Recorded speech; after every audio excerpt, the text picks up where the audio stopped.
그날 아침 남편이 쓰러졌다. 부엌에서 된장찌개를 끓이고 있던 나는 거실 쪽에서 들려온 둔탁한 소리에 심장이 멎는 줄 알았다. 국자를 떨어뜨리고 달려나갔을 때 남편은 소파 옆 바닥에 쓰러져 있었고 그의 오른쪽 입꼬리가 이상하게 비틀어져 있었다. 구급차가 오기 전까지의 그 10분이 내 인생에서 가장 긴 10분이었다.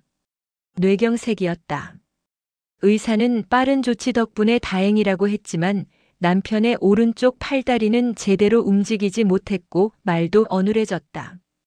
병실 침대에 누워 천장만 바라보던 남편의 눈빛을 나는 잊을 수가 없다. 그 안에 담긴 절망과 미안함이 내 가슴을 무너뜨렸다. 그때 나는 68이었고 남편은 70이었다. 우리가 함께한 시간이 벌써 25해를 넘기고 있었지만 그 순간 나는 처음으로 깨달았다. 이 사람 없이는 하루도 살 수 없다는 것을, 그리고 이 사람이 나 없이는 견딜 수 없을 거라는 것을. 재활은 생각보다 훨씬 더 고됐다. 남편은 스스로 숟가락도 들지 못했고 화장실도 혼자 갈 수 없었다. 처음엔 내가 부축해서 걷는 연습을 했지만 남편은 자꾸만 주저앉으려 했다. 포기하려는 그 눈빛을 볼 때마다 나는 화가 났다. 하지만 그 화는 남편에게가 아니라 이런 상황을 만든 세상에, 그리고 무력한 내 자신에게 향하는 것이었다. 어느 날 밤 남편이 내 손을 잡았다. 침대 옆에 앉아있던 나는 그 떨리는 왼손의 감촉에 고개를 돌렸다. 남편은 어눌한 발음으로 하지만 또렷한 눈빛으로 말했다. 미안하다고. 짐이 되어서 미안하다고. 나는 그 순간 참았던 눈물이 터져 나왔다. 이 사람이 내게 미안해한다니. 25해 동안 단 한 번도 나를 짐이라고 생각해 본 적 없는 이 사람이. 우리의 시작은 화려하지 않았다. 43세 나이에 재혼한 우리는 서로에게 상처투성이인 과거를 가지고 있었다. 나에게는 이혼의 아픔이 있었고 남편에게는 먼저 떠난 아내를 향한 그리움이 남아 있었다. 처음 만났을 때 우리는 서로에게 조심스러웠다.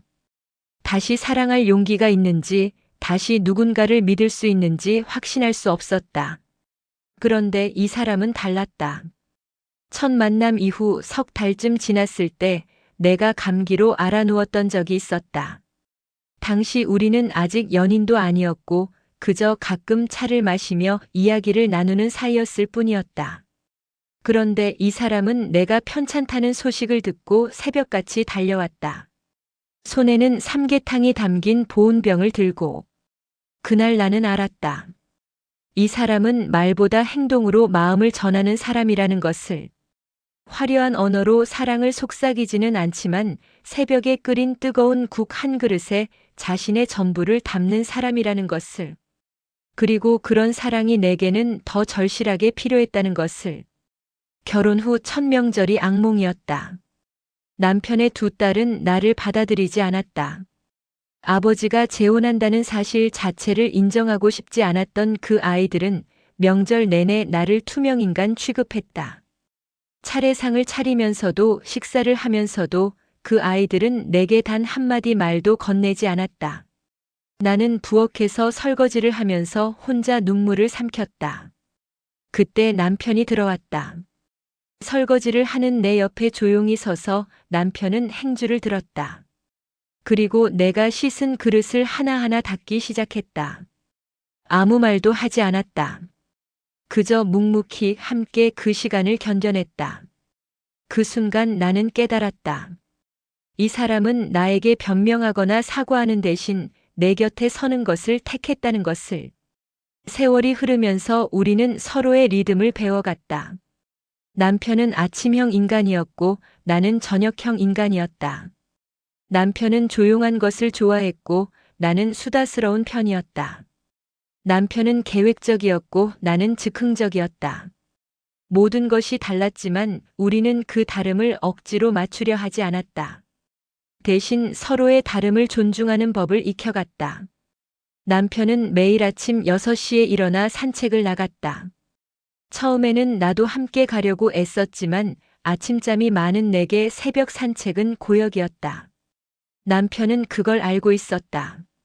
어느 날부터 남편은 혼자 나가면서 내 이마에 가볍게 입맞춤을 했다. 깨우지 않으려고 최대한 조용히 하지만 빠뜨리지 않고 매일 아침.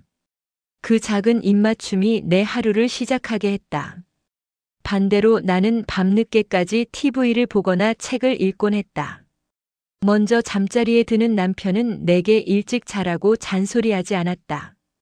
대신 침실 문을 살짝 열어두고 갔다. 내가 혼자 있어도 외롭지 않게, 그리고 내가 들어올 때 문을 여는 소리에 깰 수 있게. 그 열린 문틈 사이로 새어나오는 남편의 고른 숨소리가 내게는 안전함이었다. 우리의 일상은 특별할 것 없는 반복이었다. 남편은 매주 목요일마다 시장에 가서 내가 좋아하는 단감을 사왔다. 나는 매주 금요일마다 남편이 좋아하는 북어국을 끓였다. 남편은 내가 무거운 것을 들면 슬쩍 빼앗아 들었고, 나는 남편의 안경이 더러워지면 가만히 벗겨서 닦아주곤 했다. 이런 작은 것들이 쌓여 우리의 25년을 만들었다. 하지만 완벽하지만은 않았다. 남편에게는 고집스러운 면이 있었다. 자신이 옳다고 믿는 일에는 절대 물러서지 않았고, 때로는 그 완고함이 나를 답답하게 만들었다. 특히 건강 문제에 관해서는 더 그랬다. 몸이 아파도 병원 가기를 미루고 약 먹기를 거부하고 괜찮다는 말만 반복했다. 그게 결국 이번 일로 이어졌다. 몇 달 전부터 남편은 가끔 어지럽다고 했었다. 하지만 그냥 나이 탓이라며 대수롭지 않게 여겼다. 내가 병원에 가자고 했을 때도 남편은 괜찮다며 손사래를 쳤다. 나는 더 강하게 밀어붙였어야 했다. 그랬다면 이런 일은 일어나지 않았을지도 모른다. 그 후회가 나를 삼켰다. 재활병원에서의 석 달은 우리 부부에게 시험이었다. 남편은 점점 말수가 줄어들었고 나는 점점 지쳐갔다. 밤마다 남편을 씻기고 옷을 갈아입히고 침대로 옮기고 나면 나는 탈진했다. 허리는 끊어질 듯 아팠고 어깨는 돌처럼 굳어갔다. 어느 날 나는 복도에서 주저앉아 울었다. 왜 우리에게 이런 일이 생긴 걸까? 이제 겨우 70인데 아직 함께 가고 싶은 곳도 많고 하고 싶은 것도 많은데 이렇게 병원에서 늙어가야 하는 걸까? 복도 벤치에 앉아 소리 없이 흐느끼던 나는 문득 뒤에서 들려오는 기척을 느꼈다. 남편이었다. 휠체어를 타고 왼손으로 바퀴를 밀며 남편이 복도 끝에서부터 천천히 내게로 오고 있었다. 재활치료사의 도움 없이 혼자서. 남편은 내 앞에 멈춰 서서는 떨리는 왼손을 내밀었다. 그 손바닥에는 복도 화분에서 꺾어온 작은 들꽃 한 송이가 놓여 있었다. 그 순간 나는 알았다. 이 사람은 포기하지 않았다는 것을. 나를 위해, 우리를 위해 다시 일어서려 하고 있다는 것을. 그 작은 들꽃 한 송이가 내게는 세상의 모든 위로였다. 퇴원 후 1년이 흘렀다. 남편은 아직도 지팡이에 의지해서 걷지만 이제는 혼자 화장실도 갈 수 있고 천천히 식사도 할 수 있게 되었다. 말도 많이 좋아졌다. 물론 예전만큼 유창하지는 않지만 그래도 내 이름을 부를 수 있고 고맙다는 말을 할 수 있게 되었다. 우리의 일상은 달라졌다. 예전처럼 자유롭게 여행을 가거나 등산을 할 수는 없다. 하지만 대신 우리는 집 앞 공원을 천천히 산책한다. 남편은 지팡이를 짚고 나는 그 옆에서 팔짱을 끼고 한 걸음 한 걸음이 예전보다 느리지만 그래서 오히려 주변의 것들이 더 자세히 보인다. 요즘 남편은 아침마다 내게 차를 끓여준다. 왼손만으로 주전자를 들고 물을 따르는 일이 쉽지 않다는 걸 나는 안다. 하지만 남편은 포기하지 않는다. 천천히 조심스럽게 찻잔에 물을 채운다. 그리고 그 차를 내 앞에 놓으며 환하게 웃는다. 삐뚤어진 미소지만 내게는 세상에서 가장 아름다운 미소다. 지난주에는 큰딸이 찾아왔다. 처음으로 내게 먼저 말을 걸었다. 그동안 아버지를 돌봐줘서 고맙다고. 목이 메어 제대로 말을 잇지 못하는 딸을 보며 나는 괜찮다고 손을 잡아줬다. 우리는 부엌에서 함께 김치찌개를 끓였다. 5년 만에 처음으로 함께 나란히 서서 저녁 식사 자리에서 남편은 딸의 손을 잡았다. 그리고 나의 손도 잡았다. 세 사람의 손이 식탁 위에서 포개졌다. 남편의 떨리는 왼손, 딸의 따뜻한 손, 그리고 주름진 내 손.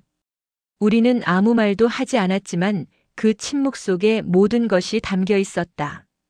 밤이 되면 나는 남편 옆에 눕는다. 남편의 고른 숨소리를 들으며 나는 지난 25년을 떠올린다.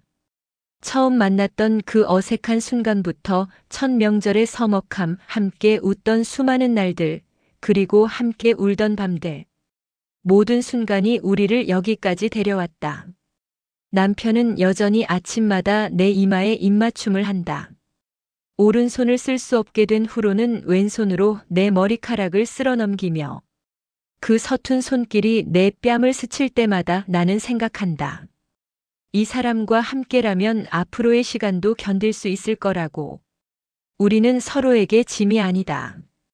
우리는 서로를 지탱하는 기둥이고 비가 올 때 함께 쓰는 우산이고 추운 겨울밤 나눠 덮는 이불이다. 남편이 쓰러졌을 때 내가 그를 일으켜 세웠듯이 언젠가 내가 쓰러지면 남편이 나를 일으켜 세워줄 것이다. 그렇게 우리는 서로를 의지하며 이 길을 끝까지 걸어갈 것이다. 어제 남편이 물었다. 행복해? 어눌하지만 또렷한 목소리로. 나는 남편의 손을 꽉 잡으며 대답했다. 당신과 함께라서 행복해. 그리고 그것은 진심이었다. 25해 전 상처투성이로 만났던 우리는 서로의 상처를 하차주며 여기까지 왔다. 완벽하지 않았고 때로는 힘들었고 가끔은 서로에게 화도 났지만 그럼에도 우리는 함께였다. 남편이 매일 아침 끓여주는 차 한 잔. 내가 매주 금요일마다 끓이는 북어국 한 그릇. 함께 걷는 공원의 느린 산책. 저녁마다 함께 보는 뉴스. 잠들기 전 나누는 짧은 대화. 이 모든 평범한 일상이 우리의 사랑이다. 화려하지 않지만 단단하고 요란하지 않지만 깊은. 그리고 그 사랑이 우리를 여기까지 데려왔고 앞으로도 데려갈 것이다. 오늘도 남편은 지팡이를 짚고 부엌으로 향한다. 내게 차를 끓여주기 위해. 나는 그 뒷모습을 바라보며 생각한다. 이 사람과 함께한 시간이 그리고 앞으로 함께할 시간이 내 인생의 가장 큰 축복이라고. 창밖으로 햇살이 비친다. 따뜻하고 부드러운 가을 햇살. 우리에게 남은 시간이 얼마나 될지는 모르겠지만 그 시간을 우리는 이렇게 함께 채워갈 것이다. 서로를 배려하며 서로를 존중하며 서로를 사랑하며. 그것이 우리가 선택한 삶의 방식이다. 그리고 나는 그 선택을 단 한 번도 후회한 적이 없다.